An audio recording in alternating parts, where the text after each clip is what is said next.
улица Отец Паисий и спортните страсти през първата половина на 20 век. Спортните клубове и дружества. Едно време спортните дружества не са като днешните, само спорта. Но те са комплексни.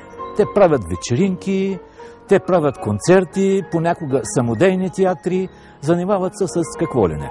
В началото на 20 век улица Отец Паисий и района около нея са своеобразен център на дружествения живот. Основата е Тракийски юнак, дружеството, където сега е БНТ Пловдив. Оттам идва всичко. То е едно от най-старите дружества в България. След това по дълголетие е Пловдивското ловджийско дружество. И това ловно-стрелческо дружество Сокол наистина има много странна дейност. Трайно се заселва на улица Отец Паисий през 30-те години на миналия век. То строи на ловна хижа на Бряновщица, над село Брестовица отгоре. След това получава на острова един терен за ловен парк. Имало едно стрелбище през 1905 година. Но в последствие, като идват бежанците, къде да се настанят, взели, че се заселили точно където е стрелбището. И почва едни войни, ловното дружество. Това са 75 семейства си построили бараки. Там искат да се събори всичко, за да може да се стрелят пак.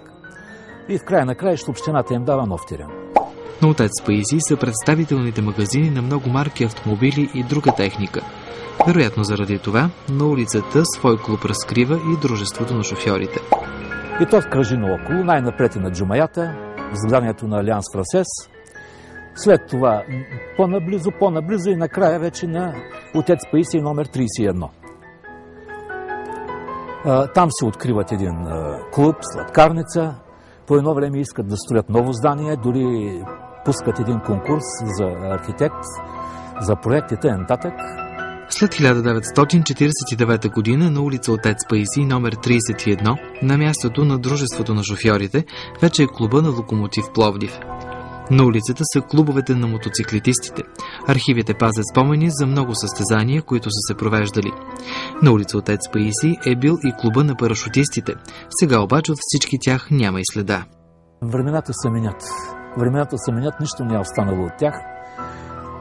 Така че не са сега някакви нови клубове, може би ще се появят. Поизместил се е дружествения живот, не е както в уния години.